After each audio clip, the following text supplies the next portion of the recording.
आज ये कथा विजया एकादशी की है। आपके सुनने से पहले ही पूरे से बड़े संकट बाधाएं दूर हो जाएगी, मिट जाएंगी। जैसे सूर्य निकलने से अंधेरा मिट जाता है। चलिए अपने मन को प्रभु के चरणों में लगा के एक कल्याणकारी कथा के रसपान करते हैं। बहुत समय पहले की बात है। भारतवर्ष में एक बहुत सुंदर नगर हुआ करता था। उस नगर के नाम था सौरवती। वहाँ के राजा का नाम था ध्यानचंद्र। राजा ध्यानचंद्र जैसा नाम वैसा उनका काम था। बड़े धर्म कर्म वाले शांत स्वभाव के राजा था। प्रजा को अपना संतान के तरह प्यार करने वाले राजा थे। उनके राज में कभी किसी ने दुख के नाम नहीं सुना था। खेतों में फसलें लहराती थी, गाय भरपूर दूध देती थी और हर घर में भगवान की पूजा अर्चना होती थी। राजा ध्यानचंद्र के पत्नी के नाम था सुरेखा। रानी सुरेखा साक्षात ममता की मूर्त थी। वो न केवल सुंदर थी, लेकिन उनका मन भी गंगा जल जैसे पवित्र था। राजा और रानी दोनों मिलके बड़े प्रेम से अन्याय के साथ राज चलाते थे।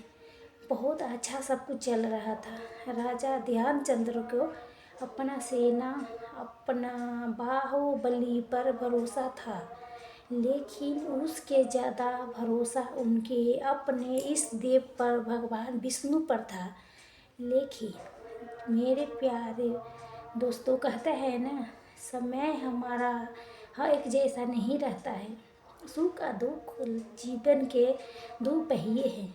अचानक उस हंसते खिलते राज पर मुसीबत के काले बादल छा गया। राजा ध्यानचंद्र के राज को खुशहाली देख के पड़ोसी देश के दुष्ट राजा को मन में जलन पैदा हो गई। उन्हें लगा था, ये राजा इतना सुखी कैसे है, हम इसके बर्बाद कर देंगे। देखते ही एक बहुत क्रूर शक्तिशाली शत्रु, जिसका नाम था कालकेतु, विशाल राज से सेना के साथ आके राजा ध्यानचंद्र को नगर को चारों तरफ से घेर लिया।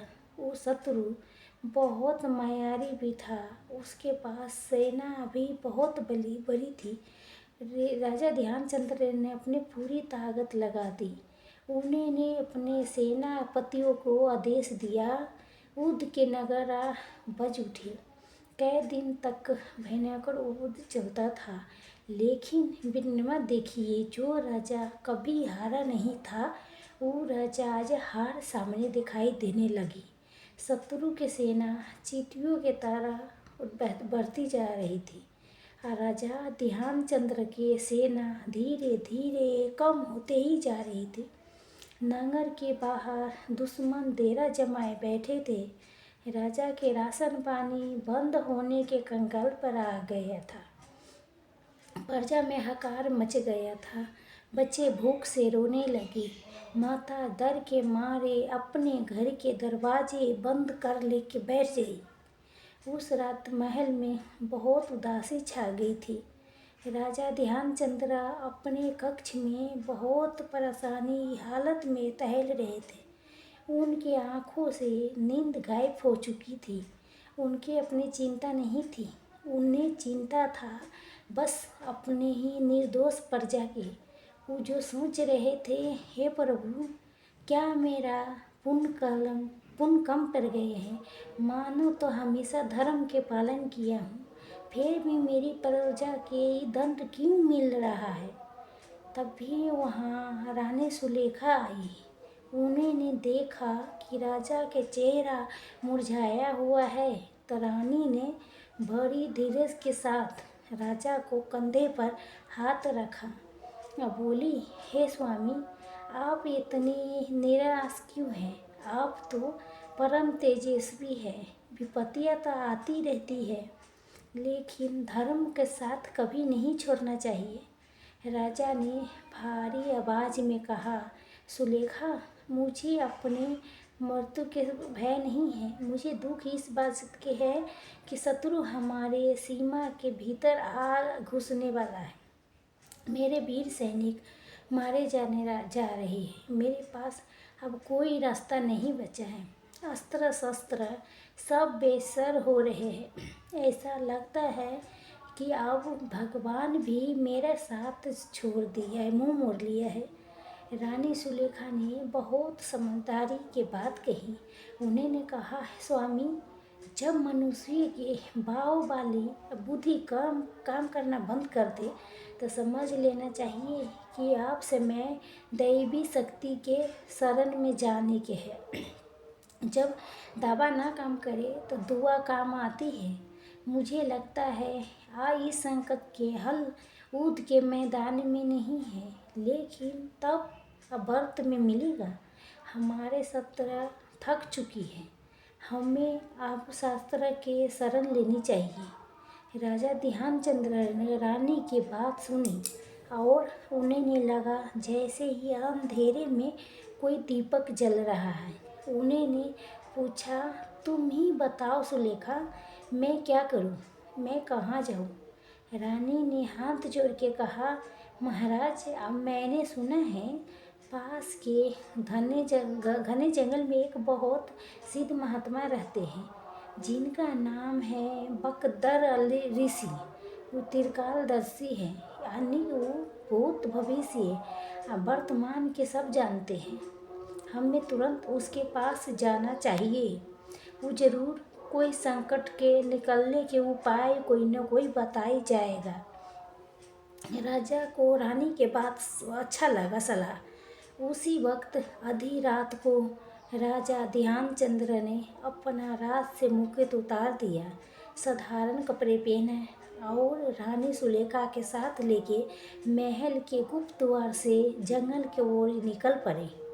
मेरे भाइयों बहनों, जरा सोचिए उस मंजर के बारे में। वो राजा और रानी जो मखमली बिस्तर पर सोते थे, आज वो अपने राज को बचाने के लिए कंकर पत्थर वाले रास्ते पर नंगे पांव चल पड़े हैं। जंगल बहुत घना था, डरावना था। जंगल जानवर की आवाज़ें आ रही थी, लेकिन राजा रानी के मन में केवल एक ही धुन थी, अपने राज कैसे बचाए, प्रजा की रक्षा कैसे करे। चलते चलते सुबह हो गई। सूर्य के पहली किरण के साथ वो पवित्र आश्रम के पास पहुँचे, जहाँ ऋषि बकदल रहते थे। अदर आश्रम के वातावरण बहुत शांत था। वहाँ शेर बकरी एक ही घाट पर पानी पी रहे थे। वेदों के ध्वनि गूंज रही थी। राजा ध्यानचंद्र और रानी सुलेखा ने दूर से ही ऋषि के तेज को देखा। ऋषि एक पुराने बरगद के पेड़ के नीचे ध्यान में बैठे थे। उनके चेहरे पर सूर्य जैसे तेज था। राजा रानी ने दौड़ के उनके ऋषि के चरणों में प्रणाम किया और वहीं जमीन पर बैठ गए। उनके आँखों से आंसू बहने लगे। ऋषि बकदर लब में अपनी आँखें खोली, तब भी उन्हें अपने दिव्य ज्ञान से सब कुछ जान लिया था। लेकिन फिर भी उन्हें प्रेम से पूछा, हे राजन, तुम तो सोनवती नगर को राजा ध्यानचंद्र हो। तुम्हारा मुँह इतना उदास क्यों है? और तुम इस वन में इस पर तरह साधारण भेष में क्यों आए हो? तुम्हारे प्रजा तो सुखी है न? तो ऋषि की बात सुन के राजा का ध्यान टूट गया, फुट फुट के रोने लगा। उन्होंने हाथ जोड़ के कहा, हे गुरुवर, आप तो अंतर्यामी हो, आपसे क्या छुपाना।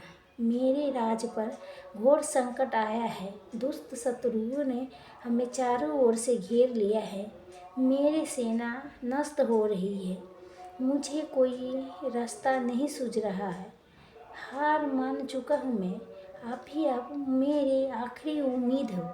कृपा करके आप मुझे कोई ऐसा मार्ग बताइए, कोई ऐसा उपाय बताइए कि जैसे मैं अपने शत्रु पर विजय पा सकती हूँ। विजय कर सकती, प्रजा को बचा सकूं, चाहे वो उपाय कितना कठिन क्यों न हो, मैं उसके करूँगा। माता बहनों, राजा के ये बात दशा दे के ऋषि के हृदय पसीज गया। ऋषि बकदर ने राजा के सिर पर हाथ रखा और बोले, हे राजन, घबराओ मत। भगवान विष्णु अपने भक्तों की रक्षा हमेशा करते हैं। ये तो बस तुम्हारी परीक्षा की घड़ी है। मैं तो तुम्हें एक ऐसी व्रत के बारे में बताऊंगा जो स्वयं ब्रह्मा जी ने नारद जी को बताया था। ये व्रत इतना शक्तिशाली है कि इसके प्रभाव से तीनों लोक के विजय प्राप्ति कर सकते हो। राजा और रानी ने एक साथ पूछा, गुरुवर, कौन सा ऐसे व्रत है कि हमें जल्दी बताइए। जो ऋषि बोले, राजन, फागुन मास के कृष्ण पक्ष के जो एकादशी आती है उसके विजया एकादशी कहते हैं। जैसा नाम है वैसा इनके काम है। विजय दिलाना। तुम अगर विधि विधान से इस व्रत को करेंगे तो दुनिया के कोई भी शक्ति तुम्हें हरा नहीं पाएगा। तुम्हारा खोया हुआ राज्य तुम्हें मिल जाएगा, वापस मिल जाएगा। राजा ने उद्धव से पूछा, गुरुदेव, इस व्रत की विधि क्या है, इसके कैसे करना चाहिए, कृपया मुझे विस्तार से समझाए। तभी ऋषि ने मुस्कुराते हुए कहा, उस चमत्कारी व्रत के कथा विधि बताना शुरू कर दिया जो राजा के जीवन के बदलने वाली थी। ध्यानचंद्र और रानी सुलेखा ऋषि बगदर के चरणों में बैठे थे। उनके आँखों में आंसू थे। मन में एक आशा ही था कि ऋषि उन्हें कोई रास्ता दिखाएंगे। ऋषि ने राजा के सिर पर हाथ फेरते हुए कहा, राजन, तुमने व्यर्थ की चिंता मत करो। जिस पर भगवान विष्णु की कृपा हो उस पर कोई बाल बाका नहीं कर सकता। तुम जिस संकट में फंसे हो उस संकट से मुक्ति पाने के एक अचूक उपाय है, वो है विजया एकादशी के व्रत। राजा ने उत्सुकता से पूछा, गुरुदेव, ये व्रत इतना प्रभावशाली क्यों है और इसका क्या महिमा है। तभी ऋषि बगदर ने पूछा, एक बहुत पुरानी पावन कथा सुनाने शुरू की। उन्होंने कहा, हे राजन, ध्यान से सुनो। ये कथा 43 के है। जब भगवान श्री राम को 14 वर्ष के वनवास मिला था, तभी दुष्ट रावण ने माता सीता को हरण कर लिया था। ऋषि ने मुन लिया, कथा सुनाने लगे। उस समय भगवान राम अपने छोटे भाई के लक्ष्मण के सुग्रीव के साथ वानर सेना के साथ समुद्र के किनारे पर आ पहुँचे थे। सामने विशाल गहरा समुद्र था, कारे मार रहा था। समुद्र इतना गहरा था कि उसमें रहने वाले मगरमच्छ और बड़े बड़े जीव दिखाई देने लगे। उस समुद्र को पार करके लंका जाना रावण जैसे बलशाली राक्षस के हराना संभव लग रहा था। भगवान राम तो स्वयं परमेश्वर थे, लेकिन उन्होंने मनुष्य रूप धारण किए था, इसलिए वो भी एक साधारण मनुष्य की तरह लीला कर रहे थे और चिंता में डूबे हुए थे। भगवान राम समुद्र के किनारे रेत पर बैठे थे। उनके आँखों में माता सीता के वियोग का दुख था। सोच रहे थे, इस विशाल समुद्र के पार कैसे करे। वानर सेना पार करेंगे। रावण के पास बहुत बड़ी मायावी सेना है। लंका सोने की बनी है और चारों तरफ से सुरक्षित है। हम वहाँ तक कैसे पहुँचेंगे, ऋषि ने आगे बताया। तब भगवान राम ने कहा, अपने अनुज लक्ष्मण से पूछा, हे लक्ष्मण, मुझे कोई ऐसा उपाय बताओ जिससे हम इस समुद्र को पार कर सके और रावण पर विजय पा सके। मुझे कोई पुण्य कर्म या व्रत बताओ जिससे हमारे सारे विघ्न दूर हो जाएंगे। लक्ष्मण जी जो स्वयं शेषनाग के अवतार थे, उन्होंने हाथ जोड़ के कहा, हे प्रभु, मैं तो आपको सेवक हूँ, लेकिन मैं सुना हूँ पास ही में के द्वीप पर बकदरलभ मुनि के आश्रम है। वो बहुत ज्ञानी हैं, हमें उससे उपाय पूछना चाहिए। तो भगवान राम ने तुरंत उस ऋषि के आश्रम में गए। वहाँ जाके भगवान ने ऋषि के प्रणाम किया। मेरे प्यारो दोस्तों, सोचिए, वो प्रभु जो पूरे दुनिया के स्वामी हैं, वो वे ऋषि के प्रणाम कर रहे हैं। ये उनके विनम्रता थी। ऋषि ने भगवान राम को पहचान लिया था। वो गदगद हो गए थे क्योंकि स्वयं परमात्मा उसके कुटिया में आए हैं। ऋषि ने पूछा, हे रघुकुल नंदन, आप यहाँ वन में कैसे हैं? आपको मुक्त पर चिंता क्यों है? तब भगवान राम ने कहा, हे मुख मुनिमन, मेरी सेना समुद्र के इस पार खड़ी है। मुझे लंका जाके रावण के वध करना है, धर्म की स्थापना करनी है, लेकिन ये समुद्र बाधा बना हुआ है। कृपा करके मुझे कोई ऐसा व्रत बताइए जिससे मुझे युद्ध में निश्चित विजय मिले। तभी ऋषि ने भगवान राम से कहा, हे राम, आप तो स्वयं शक्तिमान हैं। आपको लोक कल्याण के लिए, आपको मनुष्यों के रास्ता दिखाने के लिए मैं आपको एक अद्भुत व्रत बताता हूँ। फागुन मास के कृष्ण पक्ष के जो एकादशी आती है, वो एकादशी जब विजया एकादशी होती है।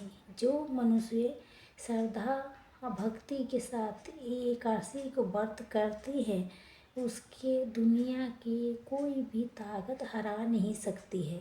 समुद्र तो क्या, उसके लिए आकाश भी रास्ता दे देती है। आप अपनी सेना के साथ इस व्रत को विधि विधान से कीजिए, निश्चित आपको फल भी मिलेगा, विजय होगा। ऋषि बकदर ने राजा ध्यानचंद्र की ओर देखा और कहा, राजन, जब स्वयं भगवान राम ने रावण जैसे त्रिरूप विजेता के हराने के लिए व्रत को सहारा लिया था, तो सोचो इसके महिमा कितनी पार हो, अपरंपार होगी। भगवान राम ने अपनी पुण्य वानर सेना के साथ समुद्र के किनारे विधि पूर्वक पूजा विजय एकादशी के व्रत किया था। तभी उसी व्रत के प्रभाव से समुद्र में उसके रास्ता दिया था। नल नील द्वारा सभी पुल बनाया गया। अंत में भगवान राम ने रावण को वध करके लंका पर विजय प्राप्त किए थे। राजा ध्यानचंद्र ये कथा सुन के रो उठी। उसके शरीर में एक नहीं एक शक्ति दूर गई, जैसे साक्षात भगवान विष्णु के आशीर्वाद मिल गया हो। राजा ने हाथ जोड़ के ऋषि से पूछा, गुरुदेव, आपने मेरे मन के सारा अंधेरा दूर कर दिए हैं। आप कृपा करके मुझे इस व्रत की विधि बताइए।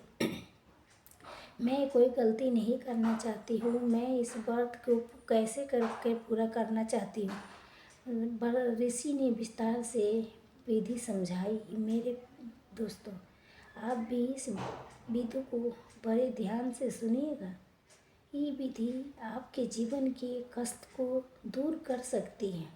ऋषि बोले, राजन, दशमी के दिन एकादशी से एक दिन पहले तुम्हें अशुद्ध असाधारणिक भोजन करना होगा। मन में किसी के प्रति बैर भावना नहीं रखना चाहिए। ब्रह्मचर्य के पालन करना। फिर भी एकादशी के दिन सुबह जल्दी उठ के स्नान आदि करके स्वच्छ कपड़ा पहन के उसके बाद अपनी पूजा स्थान पर जाना, एक वेदी बनाना, उस वेदी पर 7 प्रकार के अनाज रखना। अनाज के ऊपर एक सोने चांदी के तांबे चाहे मिट्टी के कलश स्थापन करना।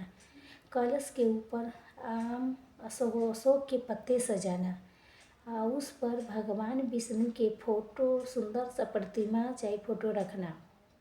फिर पूजे दिन भगवान के नाम के कीर्तन करना। ओम नमः भगवती वासुदेवाय नमः मंत्र की जाप करना। याद रखना राजन, ये व्रत केवल भूखे रहने के नाम नहीं है। ये व्रत है अपने मन को भगवान में लगाने की। रात को सोना नहीं है, पूरी रात भगवान के सामने घी के दीपक जला के रखना है और जागरण करना है। भगवान के कथाएँ सुनना और सुनाना बहुत अच्छा होता है। ये एकादशी के दिन अगले दिन सुबह उठ के स्नान आदि करके ब्राह्मण को भोजन कराना, दान दक्षा देना और फिर उस कलश को विसर्जन करके व्रत खोलना। ऋषि ने राजा के बातों में आंखें में देखते हुए कहा, हे राजन, अगर तुम और तुम्हारी पत्नी सच्चे मन से ये विधि से व्रत विजय एकादशी के व्रत करेंगे तो उसके मैं तुम्हें वचन देता हूँ, तुम भी शत्रु चाहे कितना बलवान क्यों न है, तेरा शत्रु तुम्हारे साथ घुटने टेक देंगे। ये विजया एकादशी तुम्हें हर क्षेत्र में विजय दिलाएगी। राजा ध्यानचंद्र और रानी सुलेखा ने ऋषि के चरणों में सिर झुका के उनका आशीर्वाद लिया। अब उनके चेहरे पर उदासी नहीं थी, बल्कि एक तेज विशाल विश्वास था। वो समझ गए थे कि अब उन्हें तलवार से ज़्यादा तप की ज़रूरत है। राजा और रानी ने ऋषि के प्रणाम किया, आपस अपने गुप्त में और चल पड़े। महल शत्रु से घेरा था, लेकिन राजा के पास जंगल में एक सुरक्षित स्थान था जहां उनके बची खुची सेना छिपी थी। अगले ही दिन से राजा ने तैयारी करना शुरू कर दिया।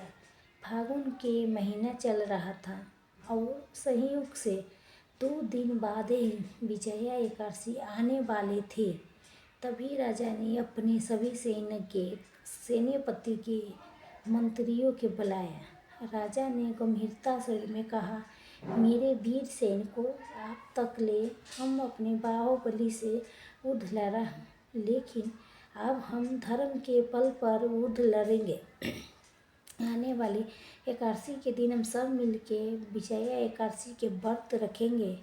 क्या आप सब मेरा साथ देंगे? तो पूरी सेना ने एक स्वर में कहा, जयकारा लगाया, जय श्री हरि, हम आपके साथ हैं महाराज। वो दृश्य देखने लायक था। जहाँ कल तक ले निराशा थी, वहाँ आज भक्ति की लहर दौड़ रही थी। हर कोई एकादशी के इंतजार करने लगा। लेकिन उधर शत्रु राजा तत्काल को दूर थी। जब भी खबर मिली राजा ध्यानचंद्र युद्ध की तैयारी छोड़ के पूजा पाठ में तैयारी लगी हैं, तो जोर जोर से हंसने लगा। उसने अपने मंत्रियों के कहा, देखो इस मूर्ख राजा को जब सिर पर मौत खड़ी है तो उसके व्रत रख रहा है। क्या भूखे रहने से युद्ध जीते जाते हैं?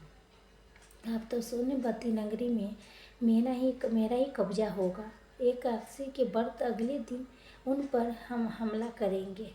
जब वो भूख से कमज़ोर हो चुके होंगे, तभी काल केतु अहंकार से चूर था। उसके नहीं पता था कि भक्त की शक्ति तलवार से धार से कहीं ज़्यादा तेज होती है। उसके नहीं पता था कि जहाँ धर्म होते हैं वहीं विजय होता है। आखिरकार वो पावन दिन आ ही गया। फागुन मास के कृष्ण पक्ष के एकादश से सूर्य उदय हुआ और पूरे परीक्षी जैसे भगवान को गुणगान करने लगी। राजा रानी प्रजा उनकी सेना ने नदी में स्नान किया। उन्होंने जंगल में ही एक विशाल वेदी बनाई, कलश की स्थापना की, भगवान विष्णु की मूर्ति लाके फूलों से सजाया और धूप अगरबत्ती दीप के सुगंध से पूरा जंगल महक उठा। राजा ध्यानचंद्र ने संकल्प लिया, हे श्री हरि, मैं ये व्रत अपने राज्य के बस सुख शांति के लिए, प्रजा के रक्षा के लिए व्रत कर रहा हूँ। मेरे लाज अवश्य रखना आपके हाथों में है।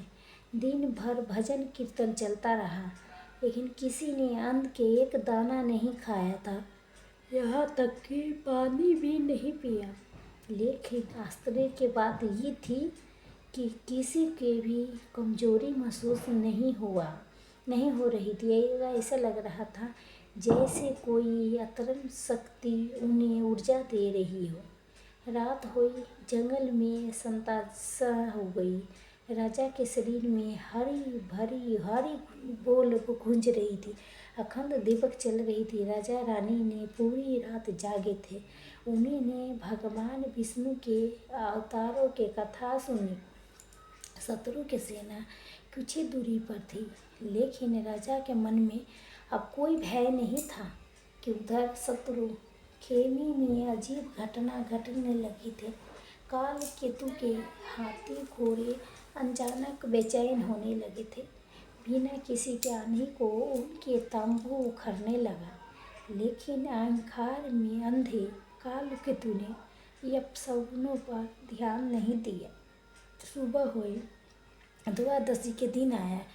राजा ने विधि विधान से पूजा की, संपन्न पूर्ण की, ब्राह्मण के दान दिया और फिर प्रसाद ग्रहण करके अपना व्रत खोला। व्रत खोलते ही राजा के शरीर में एक अद्भुत शक्ति तेज के संचार हुआ। ऐसे लगा जैसे उनके अंदर 10 हाथियों के बल आ चुका है। उनके सेना जो कल तक भूखे थे, थकी आधास थी, वो आज उनकी आंखों में एक अलग ही चमक था। तभी एक कुत्ता चलते दौड़ते आया और बोला, महाराज जी, शत्रु सेना ने आक्रमण करके तैयारी कर लिया है, वो हमारे ओर बढ़ रहे हैं। राजा ध्यानचंद्र ने अपने तलवार उठाई। इस बार उनके हाथ कांप नहीं रहे थे। उन्होंने अपनी सेना के देखा और गरज के बोले, वीरों, आज हमारे साथ स्वयं नारायण जी है। चलो शत्रु पर दिखा दो कि धर्म की शक्ति क्या होती है। उद के नगारा बज उठे और जो होने वाला थे वो तो यथिया पन्ने में छिप अक्षर में लिखा जाने वाला था। एक तरफ छोटी सी सेना और दूसरी तरफ विशाल क्षत्रिय सेना। लेकिन परिणाम क्या होगा? क्या पर्वत के प्रभाव सच में दिखेगा? पर रणभूमि में नगारा बज उठने घम धम या आवाज़ से धरती कांपने लगी। एक तरफ काल के केतु के लाखों के सैनिक थे। 30 में बड़े बड़े हाथी, घोड़े, क्रूर राक्षस जैसे सैनिक थे, लेकिन उन्हीं के तलवारें सूरज के जैसे रोशनी में चमक रहे थे और आँखों में खून सवार था। दूसरे की तरफ राजा ध्यानचंद्र की मुट्ठी भर सेना थी। उनके पास ना तो कोई बड़े हथियार था, न ही कवच थे, लेकिन उनके पास कुछ ऐसा था कि काल केतु के पास नहीं था। वो था आत्मबल। श्री हरि के आशीर्वाद। राजा के सेना के मुख पर एक शांत मुस्कान थी। वो हर हर महादेव और जय श्री राम के नाम नारा लगा रहे थे। जैसे दोनों सेना ने आमने सामने आई, काल केतु ने जोर से अट्टहास किया। उसने चिल्ला के कहा, ओए मूर्ख ध्यानचंद्र, तू अपनी मुट्ठी भर से चुटियों को लेके मुझसे लड़ने आया है। अभी तुम्हें वक्त है, मेरे पैरों पर गिर जा और अपने हार मान ले। मैं तुम्हें जीवित छोड़ दूंगा। राजा ध्यानचंद्र ने बड़ी शांति से उत्तर दिया, काल केतु परिणाम की चिंता कायर करते हैं, वीर तो बस धर्म कर्म के पालन करते हैं। आज युद्ध मेरे तेरे बीच नहीं, बल्कि धर्म अधर्म के बीच है। अगर याद रखना, जहाँ धर्म है, जहाँ विजय है। जी सुनते ही काल केतु के क्रोध आ गया। उसने अपनी सेना के आदेश दिया, आक्रमण किया, सबको काजल मूली के तरह काट दो। दुश्मन की सेना आंधी की तरह आगे बढ़ी। तीरों के बारिश होने लगा, लेकिन तभी वो विजय किसी के कल्पना नहीं किए थे वो हो गया। ये वही चमत्कार था जिसके वचन ऋषि भक्तन ने दिया था। जैसे ही शत्रु से सेना के तीर राजा ध्यानचंद्र के सेना के ओर आ रहा था, हवा के रूप में बदल गया। तेज आंधी के चलने लगी। जे तीर राजा के सेना को लगने वाले थे वो हवा के झोंके से वापस मुड़ गया, शत्रु सेना पर गिरने लगे थे। काल केतु के सैनिक हैरान हो चुके थे, नहीं समझ चुके थे कि हवा अचानक उनके खिलाफ कैसे हो गई। ये तो बस शुरुआत थी। विजया एकादशी की व्रत के प्रभाव थी अपना रंग दिखा रहा था। जब काल केतु ने अपनी खुंखार हाथियों के राजा के सेना को कुचलने के बाद की आगा भेजी, तभी वो हाथी राजा के सैनिक के पास आते ही अचानक रुक गए। वो हाथियों ने आगे बढ़ने से मना कर दिया। महावतों में बहुत कोशिश की, उनके आँख से भाई हाथी ऐसे खड़े हो गए जैसे वो पत्थर की मूर्तियाँ हों। और फिर वो हाथी अचानक पीछे मुड़े, अपनी ही सेना को रौंदने लगे। शत्रु सेना में भक्त चुमर गए। सैनिक अचानक चिल्लाने लगा, भागो भागो, ये कोई साधारण युद्ध नहीं है, भागो, इस पर कोई जादू है। काल केतु गुस्से से पागल हो गए। उसने देखा कि उसके विशाल सेना ने, जो किसी के से हारते नहीं थे, आज बिना लड़े ही बिखर रहे हैं। उसके सैनिक आपस में टकरा रहे हैं, आँखों के सामने अंधेरा छा रहा है। उन्हें राजा ध्यानचंद्र के छोटी सी सेना पहाड़ जैसे दिखाई देने लगे। मेरे तो दोस्तों, जब इसे कहते हैं भगवत गीता, जब हम सच्ची मन से भगवान के शरण में जाते हैं तब भगवान हमारे लड़ाई स्वयं लड़ते हैं। राजा ध्यानचंद्र ने देखा कि शत्रु सेना के मनोबल टूट चुका है। उन्होंने अपने तलवारों हवा में लहराई और अपने सेना से कहा, वीरों, यही समय है शत्रु के खड़े दिखा दो कि सात्विक भोजन भारी नाम के कीर्तन में कितनी शक्ति होती है। राजा की सेना, जिसमें कल तक चलने की ताकत नहीं थी, आज उसके सैनिक झपट पड़ी। एक दिन सैनिक ने 10 दुश्मन पर भारी पड़ रहा था। राजा ध्यानचंद्र के तलवार बिजली के जैसे चमक उठे थे। शत्रु थर थर कांपने लगे। देखते ही युद्ध के पासा बदल गया। दोपहर होते होते काल केतु की आधी सेना मैदान छोड़ के भाग चुके थे। मैदान में केवल काल के केतु और उनके कुछ वफादार सेने ही बचे थे। राजा ध्यानचंद्र और काल केतु ने आमने सामने आए। काल केतु ने अभी भी अहंकार में था, अपना भारी गदा उठाया और राज्य पर हमला कर दिया। लेकिन राजा ध्यानचंद्र बड़ी फुर्ती से बचाया। राजा ने काल केतु से कहा, हे काल केतु, मैं अभी तुम्हें मौका देता हूँ, अपनी हार मान ले और धर्म के रास्ते पर चल आ जा। भगवान विष्णु बहुत दयालु है, वो तुझे क्षमा अर्चना कर देगी, लेकिन विनाशकाली विपत्ति बुद्धि। काल केतु ने राजा के बात नहीं मानी, एक और घातक हमला किया। इस बार राजा ध्यानचंद्र के अपनी तलवार से एक ऐसा वार किया था कि काल केतु के गदा के 2 टुकड़े हो गए। काल केतु निहत्था होके जमीन पर गिर पड़ा। काल केतु के आँखों में भय था। वो देखा था राजा ध्यानचंद्र के पीछे एक दिव्य आवाज़ दिखा दे रही। उसके अपनी गलती पर एहसास हुआ, लेकिन बहुत देर हो चुकी थी। राजा ने उसके बंदी बना लिया।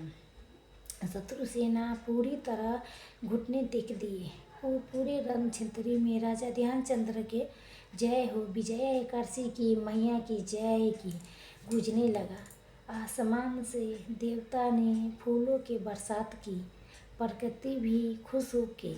जो सूरज कल तकले आग बरस रहा था, वो सूरज अब किरण शीतल हो चुकी थी। ठंडी हवाएं चलने लगा। राजा ध्यानचंद्र ने सबसे पहले अपनी तलवार नीचे रखी और वहीं रणभूमि में मिट्टी को माथे से लगाया। उन्होंने हाथ जोड़ के कहा, आकाश की ओर देखा और कहा, हे प्रभु, अगर ये जीत मेरी नहीं, ये जीत आपको आशीर्वाद से है। ये विजया एकादशी के शक्ति से है, व्रत के फल है। आज असमान भी संभव हो चुका। युद्ध समाप्त होने के बाद राजा ध्यानचंद्र ने रानी सुलेखा ने अपनी सेना के साथ वापस अपनी नगरी सोनवती लौटे। जब नगरवासियों के पता चला कि उनके राजा जीत गए हैं और जब दुष्टकाल को केतु हार गया है, उसके खुशी के ठिकाना नहीं था। पूरा नगर दीपों से सजाया गया है, हर घर में रंगोली बनाई गई। माताएं आरती की थाली लेके राजा को स्वागत के लिए खड़ी थी। राजा का स्वागत ऐसे ही हुआ जैसे त्रेतायुग में भगवान राम को अयोध्या लौटने पर हुआ था। लोग नाच रहे थे, गा रहे थे। राजा ने महल में पहुंच के सबसे पहले ऋषि बख्तर के लब को बुलवाया। राजा ने रानी ने ऋषि के चरण धोए और उन्हें उच्च आसन पर बैठाए। राजा ने कहा, हे गुरुवर, आपके बताए हुए मार्ग पर चल के आज हमारा खोया हुआ राज वापस मिल गया। ये व्रत सच में बहुत अच्छा है, समान है। ये सब आप सब ये आपकी कृपा है। ऋषि बख्तर ने कहा, मुस्कुराते हुए कहा, हे राजन, ये मेरा कृपा नहीं है, ये विजया एकादशी की महिमा है। तुमने श्रद्धा और विश्वास के साथ व्रत किया था, इसीलिए तुम्हें ये फल मिला है। याद रखना राजन, जीवन में जब भी कोई मुसीबत आए, चाहे वो कितना ही बड़ा क्यों न हो, भगवान के दामन कभी मत छोड़ना। उसके बाद राजा ध्यानचंद्र ने घोषणा कर दी, उनके राज्य में हर साल फागुन मास के कृष्ण पक्ष के एकादशी को विजयोत्सव के रूप में मनाया जाएगा और सभी प्रजाजन इस व्रत को पालन करेंगे। राजा ध्यानचंद्र ने कई वर्षों तक धर्म पूर्ण के राज किया। उनके राज में उसके कभी अकाल नहीं पड़ा, कभी कोई महामारी नहीं आई, कभी प्रजा ने हमेशा खुश रहते थे। अंत में अपना नश्वर शरीर त्याग के राजा और रानी वैकुंठ लोक में प्राप्त हो गए। तो दोस्तों, क्या थे माता और बहनों, ये थी विजया एकादशी की परम पावन और उत्तम कथा। इस कथा से हमें ये शिक्षा मिलती है कि जीवन में मुसीबत बहुत आती है सब पर, लेकिन कभी कभी हमें लगता है हमारे दुश्मन हमसे बहुत ताकतवर है। वो दुश्मन जो बाहर के भी हो सकती है और हमारे अंदर के भी हो, जैसे हो काम, क्रोध, लोभ, अहंकार भी हो सकते हैं। जब सागर रास्ते बंद हो जाती है, तब बुद्ध काम बंद कर देती है बुद्धि, तभी हमें अध्यापक समय शक्ति की शरण लेनी चाहिए। विजया एकादशी के व्रत हमें सिखाता है, अगर हमें मन साफ है तो हमारा उद्देश्य सही है और हमारा भक्ति सच्ची है, तभी दुनिया के कोई भी ताकत हमें हरा नहीं सकती है।